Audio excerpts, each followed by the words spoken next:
الحمد لله وكفى وسلام على عباده الذين اصطفى أما بعد فأعوذ بالله من الشيطان الرجيم بسم الله الرحمن الرحيم النبي أولى بالمؤمنين من أنفسهم وقال النبي صلى الله عليه وسلم المرء مع من أحب سبحان ربك رب العزة عما يصفون وسلام على المرسلين والحمد لله رب العالمين اللهم صل على سيدنا محمد وعلى آل سيدنا محمد وبارك وسلم۔ دیکھو، محبت کہتے ہیں کہ کوئی چیز انسان کو پسند آ جائے، کسی چیز کے طرف دل کا میلان ہونا، اور یہ میلان اتنا کہ اس کے بغیر انسان کا دل قرار نہ پائے، اور یہ محبت کا جذبہ اللہ رب العزت نے انسان کی فطرت میں اور دل میں رکھا ہے۔ پتھر سے ہو، خدا سے ہو، یا پھر کسی سے ہو، چین آتا نہیں محبت کیے بغیر، دل بہر محبت ہے، محبت ہی کرے گا، اللہ کس کو بچا لو، یہ کسی پر تو مرے گا۔ اب دیکھو، انسان جس چیز سے بھی محبت کرتا ہے اس کی کسی نہ کسی صفت سے متاثر ہو کے کرتا ہے، اور اس محبت کی بہت سارے مشائخ نے مختلف ڈیفینیشنز اور تعریفیں کی ہے۔ چنانچہ بعض مشائخ نے فرمایا ہے المحبت میل القلب الی موافق المحبوب، کہ دل کا اپنے محبوب کی باتوں کی طرف کھینچ کر چلے جانا، اور ہر بات میں ان کا بات ماننا، یہ محبت کہلاتا ہے۔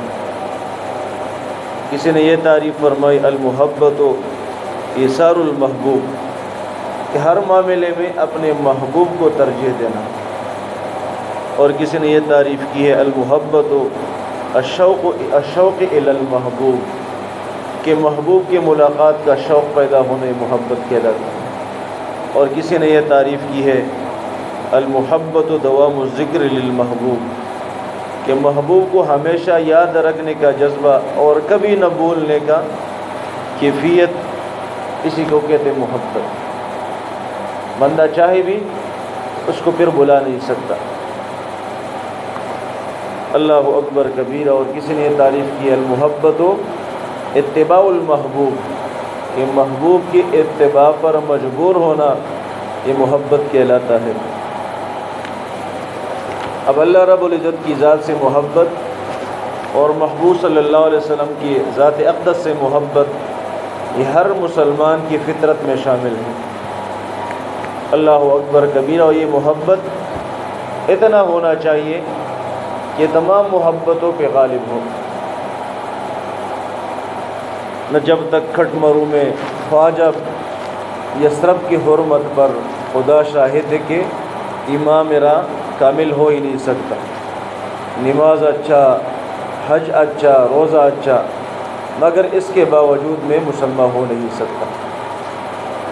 اللہ رب العزت قرآن عظیم الشان میں تمام محبتوں کو، تمام رشتوں کو ذکر فرما کر فرماتے قل ان کان آباؤکم وابناؤکم واخوانکم وازواجکم وعشیرتکم واموال اقترفتموها وتجارة تخشون کسادها ومساکن ترضونها احب الیکم من اللہ ورسولہ وجہاد فی سبیلہ فتربصوا حتی یأتی اللہ بامرہ واللہ لا یہدی القوم الفاسقین۔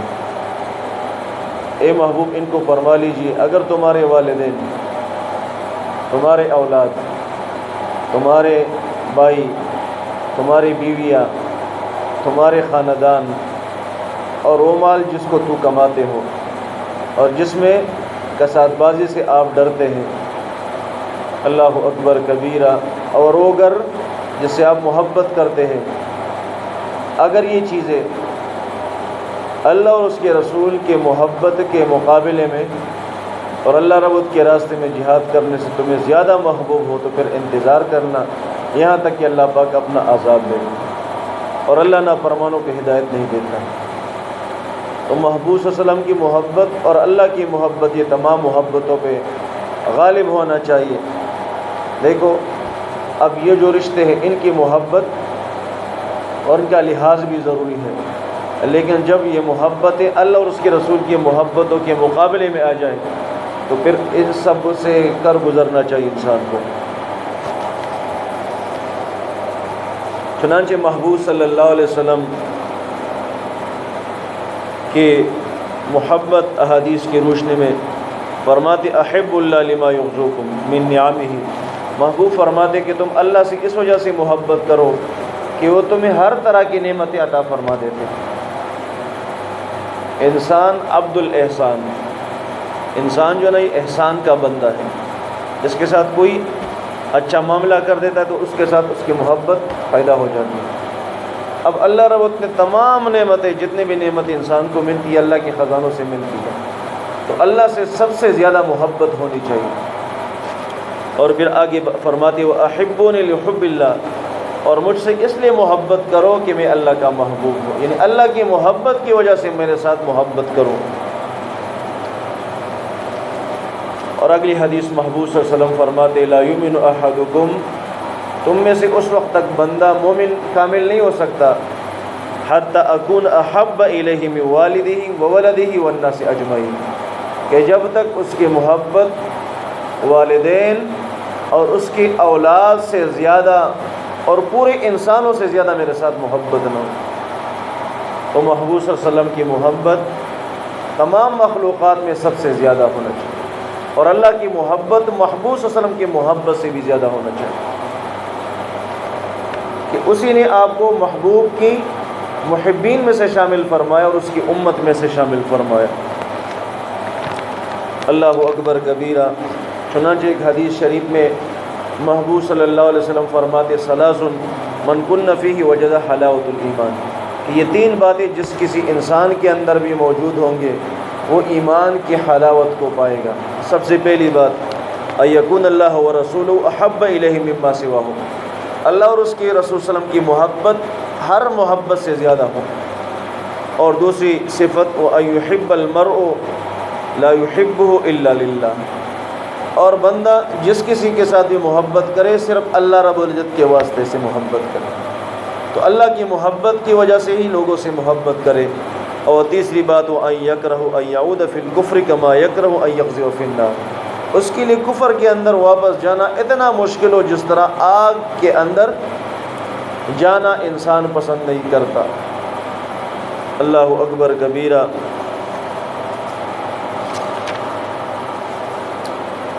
اب محبوب صلی اللہ علیہ وسلم کی محبت کا تقاضا کیا ہے؟ سب سے پہلی بات ہم محبوب صلی اللہ علیہ وسلم کی تعلیمات کی اقتداء اور اتباع کرنے والے بنیں۔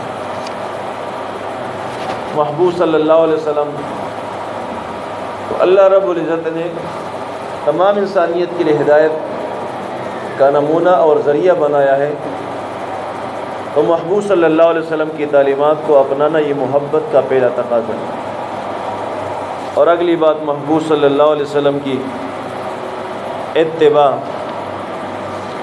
نبی علیہ السلام کی نسبتوں کا بھی احترام کرنا، کہ نبی علیہ السلام کے ساتھ جن کا رشتہ ہے، جن کا تعلق ہے، محبوب صلی اللہ علیہ وسلم کے خلفاء کی، صحابہ کی محبت یہ بھی ہمارے دلوں کے اندر ہونا یہ ضروری ہے۔ اور اگلی بات اہل بیت اور صحابہ رضوان اللہ اجمعین کے ساتھ محبت، یہ بھی محبوب صلی اللہ علیہ وسلم کی اتباع اور محبت کا تقاضا ہے۔ اور پھر اگلی بات محبوب صلی اللہ علیہ وسلم کے ساتھ جو بغض رکھتے ہیں ان کے ساتھ بغض رکھنا، اور جو لوگ ان سے محبت کرتے ان سے محبت رکھنا۔ اور اگلی بات محبوب صلی اللہ علیہ وسلم کا ذکر کثرت سے کرنا، نبی علیہ السلام کے تذکرے کرنا، جہاں پر بندے بیٹھتا ہے وہاں پر محبوب صلی اللہ علیہ وسلم کے واقعات، محبوب صلی اللہ علیہ وسلم کی سنت کی باتیں اور محبوب صلی اللہ علیہ وسلم کے زمانے کے تذکرے۔ اللہ اکبر کبیرہ۔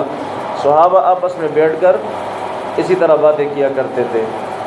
بعض نوجوان صحابہ اپنے والدین سے، اپنے دادا سے، اپنی دادی سے محبوب صلی اللہ علیہ وسلم کے زمانے کے واقعات سنتے تھے، تو اپنے بچوں کو، چھوٹوں کو یہ واقعات بیان کرنا اور اپنے بڑوں سے سننا، یہ محبوب صلی اللہ علیہ وسلم کا ذکر کرنا ہے۔ ایک مرتبہ ابوبکر صدیق رضی اللہ تعالیٰ عنہ ممبر رسول صلی اللہ علیہ وسلم پر جمعے کے دن بیٹھ گئے، تو جب خطبہ دے رہے تھے تو یہ الفاظ فرمائے کہ میں نے پچھلے سال اللہ کے رسول صلی اللہ علیہ وسلم سے یہ بات سنتے ہوئے، یہ بات فرماتے ہوئے سنا، فبکا، اور پھر رو پڑے۔ تھوڑی دیر بعد پھر طبیعت جب بحال ہوا، پھر فرمایا کہ میں نے پچھلے سال اسی ممبر پہ اللہ کے رسول صلی اللہ علیہ وسلم سے یہ بات سنا تھا، فبکا، پھر رو پڑے۔ تیسری مرتبہ پھر بس یہی ان کو خود بتا امت کو تڑپایا کہ خود ان کے دل اللہ اور اس کے رسول صلی اللہ علیہ وسلم کی محبت سے لبریز تھے، اور یہی محبت پھر آگے تقسیم فرماتے تھے۔ یاد رکھیں، محبوب صلی اللہ علیہ وسلم کی سنت کی اتباع، یہ محبوب صلی اللہ علیہ وسلم کی یاد کی مانند ہے۔ جو محبوب صلی اللہ علیہ وسلم کی سنت کو اپنائے گا، یہ ایسا کہ یہ محبوب صلی اللہ علیہ وسلم کو یاد کر رہا ہے۔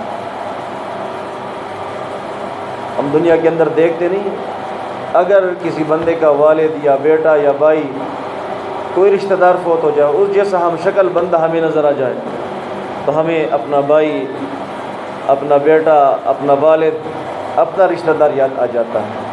تو محبوب صلی اللہ علیہ وسلم کی سنتوں سے محبوب کے تذکرے عام ہوتے ہیں۔ اگلی بات، محبوب صلی اللہ علیہ وسلم کے لیے محبت کا تقاضا کہ دل کے اندر محبوب صلی اللہ علیہ وسلم کی ملاقات کا شوق پیدا ہونا۔ نبی علیہ السلام فرماتے کہ میرے امت میں کچھ ایسے لوگ ہوں گے جو میری ملاقات کے لیے اتنے مشتاق ہوں گے کہ اگر ان کو اپنے والدین، بیوی، بچے، مال، جائیداد، سب کچھ میرے ایک ملاقات اور دیدار کے لیے لگانا پڑے، قربان کرنا پڑے، تو یہ اس سے بھی کر گزر جائیں گے۔ ایک مرتبہ محبوب صلی اللہ علیہ وسلم دعا مانگ رہے تھے، اے اللہ مجھے جلدی اپنی احبا کے ساتھ ملا دیجیے۔ تو پیچھے محبوب صلی اللہ علیہ وسلم کا آزاد کردہ غلام حضرت صوبان رضی اللہ تعالیٰ عنہ سن رہے تھے دعا، تو تڑپ اٹھے، یا رسول اللہ علیہ وسلم کیا ہم آپ کے احبا نہیں؟ تو محبوب صلی اللہ علیہ وسلم نے فرمایا نہیں، آپ تو مجھے دیکھ رہے ہیں۔ یہ ان لوگوں کی بات ہو رہی ہے جنہوں نے نہ مجھے دیکھا ہے اور نہ دیدار کیا ہے، لیکن ان کے دلوں کے اندر، یہ بعد میں پیدا ہوں گے، ان کے دلوں کے اندر میری ملاقات کا اتنا شوق ہوگا کہ یہ اگر اپنا سب کچھ میرے ایک ملاقات کے لیے ان کو یہ شرط بھی لگانا پڑے، یہ سب کچھ اس سے گزر جائے گا۔ اللہ اکبر کبیرہ۔ ایک مرتبہ سیدنا عمر رضی اللہ تعالیٰ عنہ رات کے وقت مدینہ طیبہ میں گشت کر رہے تھے، تو ایک گھر سے ایک بڑھیا کی آواز، اشعار کی آواز سن رہے تھے، علی محمد صلاۃ الابرار صلی علیہ طیبون الاخیار یا لیتا والمنایا اطوار هل تجمعنی وحبیب الدار۔ کہ محبوب صلی اللہ علیہ وسلم پر تمام نیکوں کی درود و سلام ہو، اور محبوب صلی اللہ علیہ وسلم پر تمام اخیار جو اللہ رب کی برگزیدہ بندے ہیں، جو پسندیدہ بندے، ان سب کے درود و سلام ہو۔ اے کاش اگر ہمیں محبوب صلی اللہ علیہ وسلم کا ملاقات نصیب ہوتا، اے اللہ جنت میں مجھے محبوب صلی اللہ علیہ وسلم کے ساتھ جمع فرما دے۔ اب یہ بات جب حضرت عمر رضی اللہ تعالیٰ عنہ نے سنا تو تڑپ اٹھے، دروازے پہ دستک دی، بوڑھے اماں نے کہا کہ کون ہے؟ فرمایا عمر ہے۔ اس رات کے وقت عمر آپ کیا چاہتے؟ فرمایا کہ اماں جی میرے ساتھ ایک وعدہ کر لیں۔ کیا وعدہ ہے؟ چارپائی پہ بیٹھ گیا اور فرمایا کہ آپ نے جو اشعار پڑھے اور جو دعا مانگی، اس دعا میں مجھے بھی شامل فرما دے۔ اللہ اکبر کبیرہ، تاکہ آپ کی دعا کی برکت سے مجھے بھی اللہ رب محبوب صلی اللہ علیہ وسلم کے ساتھ جنت میں ایک ساتھ شامل فرما دے۔ اللہ اکبر کبیرہ۔ ایک صحابی محبوب صلی اللہ علیہ وسلم کے پاس آئے اور فرمایا یا رسول اللہ صلی اللہ علیہ وسلم، میرے دل کے اندر آپ کی اتنی محبت اور آپ سے ملاقات کا شوق ہے کہ میں گھر کے اندر میں ٹائم پاس نہیں کر سکتا، اللہ اکبر کبیرہ۔ اور جب میرا دل تڑپ اٹھ جاتا ہے، میں واپس آ جاتا ہوں، آپ کے چہرے انور کو دیکھ لیتا ہوں تو میرا دل کچھ ٹھنڈا ہو جاتا ہے۔ یا رسول اللہ ایک بات ہے، اگر موت تو آپ پر بھی آئے گی اور مجھ پر بھی آئے گی، اور یہ ہماری جدائی کا سبب بنے گا، اللہ رب آپ کو جنت میں داخل فرمائیں گے تو آپ تو اعلیٰ مقامات پر ہوں گے، اور ہم اگر اللہ نے فضل فرمائے تو ہم اگلے مقام پہ ہوں گے، تو آپ کا دیدار ہم کیسے کریں گے؟ تو محبوب صلی اللہ علیہ وسلم پر اور صحابی کی عجیب کیفیت تھی، تو اللہ رب نے آیات نازل فرمائے، من الذین، اس طرح آیت مبارک ہے، اولئک مع الذین انعم اللہ علیہم من النبیین والصدیقین والشہداء والصالحین۔ اللہ اکبر کبیرہ، کہ جو دنیا کے اندر جس کے ساتھ بھی محبت کرے گا اس کے ساتھ اٹھایا جائے گا۔ صحابہ کو سب سے زیادہ خوشی ان آیات پر تھی اور اس حدیث پر تھی، المرء مع من احب۔ دنیا کے اندر جو جس کے ساتھ بھی محبت کرے گا، قیامت کے دن اس کا حشر اس کے ساتھ کیا جائے گا۔ تو اللہ سے دعا ہے کہ ہمارے دلوں کے اندر اللہ کی محبت سب سے زیادہ ہو، اور پھر محبوب صلی اللہ علیہ وسلم کی محبت زیادہ ہو۔ پھر محبوب صلی اللہ علیہ وسلم کی محبت کا ایک اور تقاضا کہ نبی علیہ السلام کی دل کے اندر جس طرح امت کے لیے غم ہوتا تھا، یہی غم محبوب سے محبت کرنے والے کے دل کے اندر بھی ہو۔ جس طرح محبوب صلی اللہ علیہ وسلم امت کی ہدایت کے لیے در در جاتے تھے، روتے تھے، راتوں کو اٹھ اٹھ کر دعائیں مانگتے تھے، اور امت کا حریص تھا، رؤوف الرحیم، اسی طرح امت کے لیے رافت، رحمت اور محبت یہ امتی کے دل کے اندر باقی امتیوں کے لیے ہونا چاہیے۔ اللہ اکبر کبیر۔ حضرت انس رضی اللہ تعالیٰ عنہ فرماتے ہیں کہ اللہ رب قیامت کے دن کچھ لوگوں کا حشر اس طرح فرمائیں گے کہ وہ نور کے ممبروں پر ہوں گے، یہ نہ انبیاء ہوں گے، نہ شہداء ہوں گے، نہ صلحاء ہوں گے۔ اللہ اکبر کبیرہ۔ صحابہ انس رضی اللہ تعالیٰ فرماتے ہیں کہ ہم نے پوچھا یا رسول اللہ یہ کون لوگ ہوں گے؟ تو محبوب صلی اللہ علیہ وسلم نے فرمایا، اے انس، یہ وہ لوگ ہوں گے جو دنیا کے اندر اللہ کو لوگوں کا محبوب بنائیں گے اور لوگوں کو اللہ کا محبوب بنائیں گے۔ انس رضی اللہ تعالیٰ فرماتے، میں نے پوچھا یا رسول اللہ یہ بات تو سمجھ میں آتی ہے کہ اللہ کو لوگوں کا محبوب بنائیں گے، لیکن لوگوں کو اللہ کا کس طرح محبوب بنائیں گے؟ تو فرمایا کہ واعظ و نصیحت کریں گے، لوگوں کو توبہ طائب کریں گے، لوگوں کو اللہ کے ساتھ جوڑیں گے، تو ان کے دلوں کے اندر اللہ کی محبت آئے گی، یہ اطاعت شروع کریں گے، ان کی زندگیاں نیک بن جائے گی، تو یہ اللہ کے محبوب بن جائیں گے۔ اللہ اکبر کبیرہ۔ تو میرے دوستو، اللہ رب العزت نے محبوب صلی اللہ علیہ وسلم کی محبت کہ یہ تقاضے ہر مومن کے دل کے اندر ہونی چاہیے۔ اگلی بات کہ محبوب صلی اللہ علیہ وسلم کے ذات اقدس پر کثرت کے ساتھ درود پڑھیں۔ اللہ اکبر۔ اور یہ ایک مقبول عبادت ہے۔ ایک صحابی نے پوچھا یا رسول اللہ میں کتنی وقت آپ پر درود پڑھ لیا کروں؟ پہلے فرمایا کہ میں اپنے دن کا چوتھائی حصہ آپ پر درود پڑھتا ہوں، اور محبوب صلی اللہ علیہ وسلم نے فرمایا اگر اس سے زیادہ بھی کرے اور اچھی بات ہے۔ اس نے کہا یا رسول اللہ علیہ وسلم میں اپنا آدھا وقت آپ پر درود پڑھنے میں لگاؤں گا۔ محبوب صلی اللہ علیہ وسلم نے فرمایا اگر اس سے بھی زیادہ کرے تو اور فائدہ۔ اس نے کہا رسول اللہ علیہ وسلم میں بس اپنی پوری زندگی کو ہر وقت آپ پر درود پڑھتا رہوں گا۔ اللہ اکبر کبیرہ۔ تو دیکھو جتنا محبت زیادہ ہوگا اتنا یاد بھی زیادہ بندے کو نصیب ہوتی ہے۔ تو میرے دوستو، محبوب صلی اللہ علیہ وسلم کی محبت کا تقاضا ایک تو یہ ہے کہ ہم محبوب صلی اللہ علیہ وسلم کی عملی اتباع شروع کر لیں، ہماری زندگی محبوب صلی اللہ علیہ وسلم کی زندگی کے مشابہ ہو، ہماری زندگی کے اعمال محبوب صلی اللہ علیہ وسلم کے اعمال جیسے مشابہ ہو، ہمارے اخلاق محبوب صلی اللہ علیہ وسلم کے اخلاق کی مشابہ ہو،